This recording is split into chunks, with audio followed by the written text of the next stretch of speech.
மகர ராசிக்காரர்கள் போன ஜென்மத்தில் என்ன பாவம் செஞ்சாங்க அப்படின்னு தான் கேட்கணும். ஆனால் சத்தியமா ஸோ அதனால இந்த ஜென்மத்தில் அவங்க கஷ்டப்படுறாங்க இல்லையா? ஸோ என்ன பண்ணாங்க விளக்கமா சொல்லுங்க. கர்ம வினைகளின் ஆதிக்கம் நிறைந்த ராசி அப்படின்னு சொல்லுவாங்க. சனியோட ராசியில பிறக்கிறாங்க அப்படின்னாலே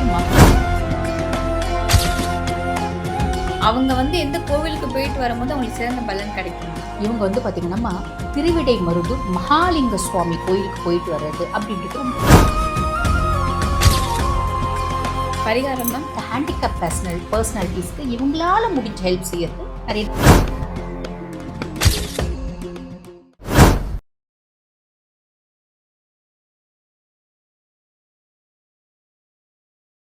ஃபோக்கஸ் ஆன்மீகம் நேயர்களுக்கு அன்பார்ந்த வணக்கம்.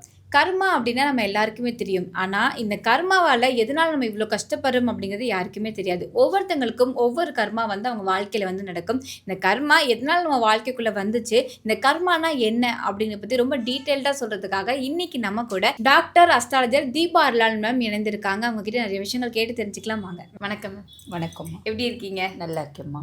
நீங்கள் நல்லா இருக்கீங்க? நல்லா இருக்கேன் மேம். மேம் இன்னைக்கு நம்ம கர்ம வினை பற்றி பார்க்க போகிறோம்.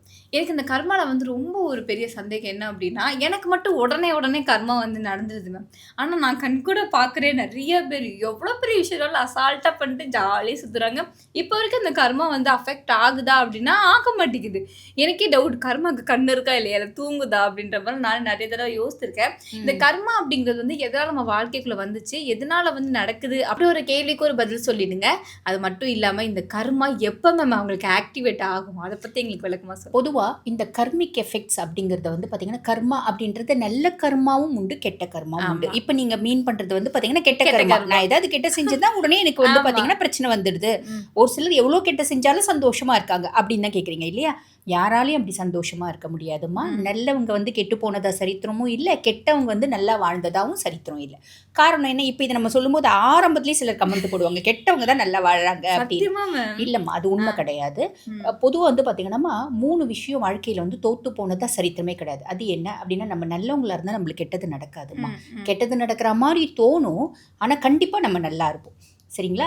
2வது பார்த்தீங்கன்னா நம்மளோட முயற்சியும் உழைப்பும் என்றைக்குமே தோற்று போகாது. 3வது நம்மளோட இறை வழிபாடு தோற்று போனதாகவும் சரித்திரம் கிடையாது. அப்படி இருக்கும்போது நீங்கள் கேட்குற மாதிரி ரொம்ப தப்பானவங்க ஓஹோன்னு வாழறாங்களே அப்படின்ற எண்ணம் இருக்கும்.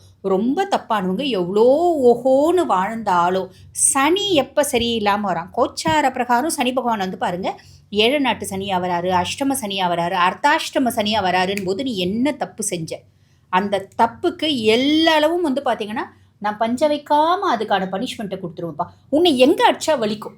பொதுவாக பார்த்தீங்கன்னா நான் ஒரு தப்பு செஞ்சேன், என்ன பாடாப்படுத்துறதை விட என் குழந்தைங்க மேலே இம்பேக்ட் வருது அப்படின்னும் போது, அவங்களோட வாழ்க்கையில் ஒரு ப்ராப்ளம் வருது அப்படின் போது நான் ஒரே முட்டை நொந்து போயிடுவேன்னா, அப்போ உன்னை எங்கே அடிச்சா வலிக்கும்னு சனிக்கு தெரியும். உன்னை அடிச்சா வலி ஜாஸ்தி வருமா, இல்லை உன்னை சார்ந்தவங்களை அடிச்சா வலி ஜாஸ்தி வருமா?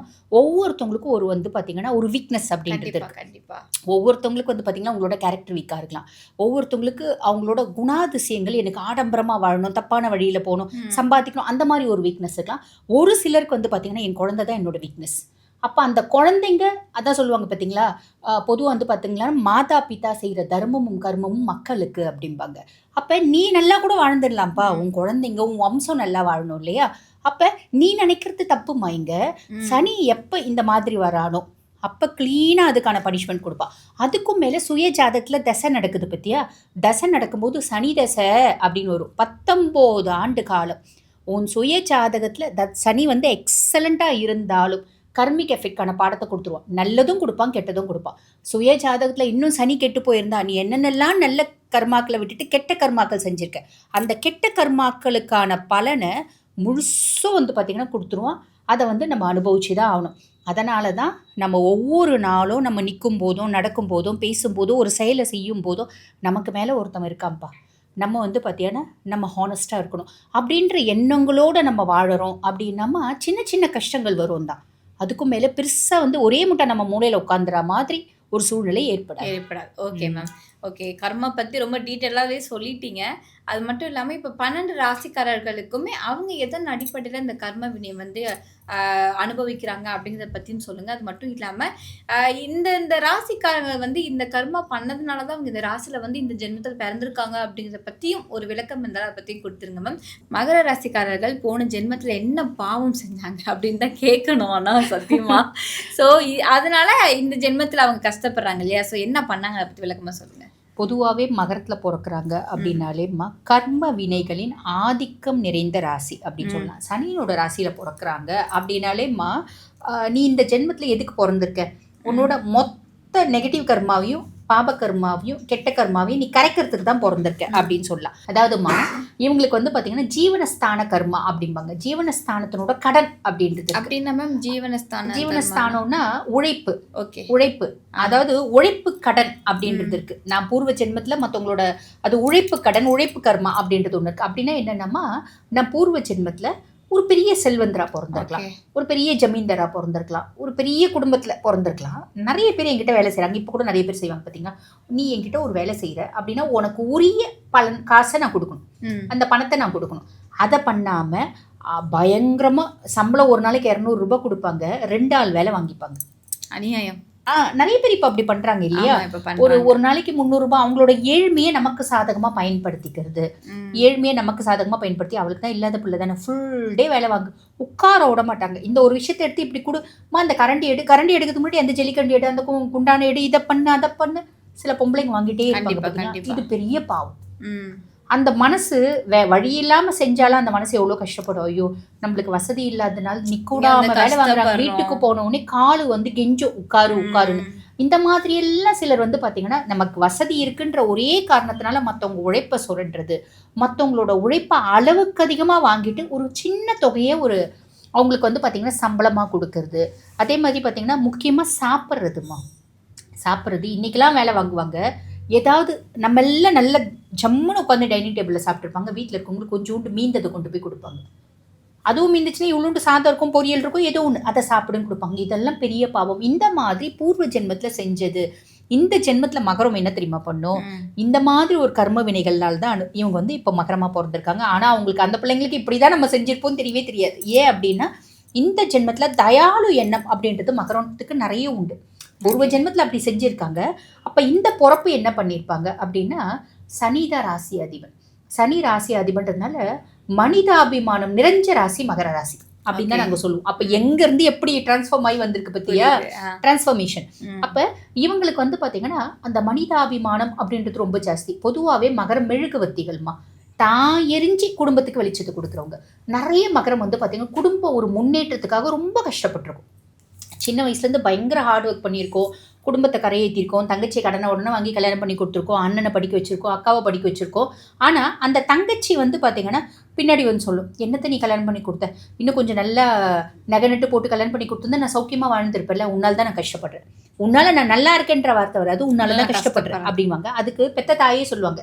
அதாவது அதுவும் பொண்ணு, இவங்களும் பையனாக இருப்பாங்க, இவங்களும் பொண்ணாக இருப்பாங்க. ஆனால் பெத்த தாயே சொல்லுவாங்க, டே நீ இன்னும் கொஞ்சம் நல்லா செஞ்சு இந்தியானா பரவாயில்லடா, பாவண்டா அவள் கஷ்டப்படுறாளே, அவள் கல்யாணத்துக்கு வாங்கின கடத்தையே இவன் இன்னும் அடைச்சிட்டு இருப்பான்.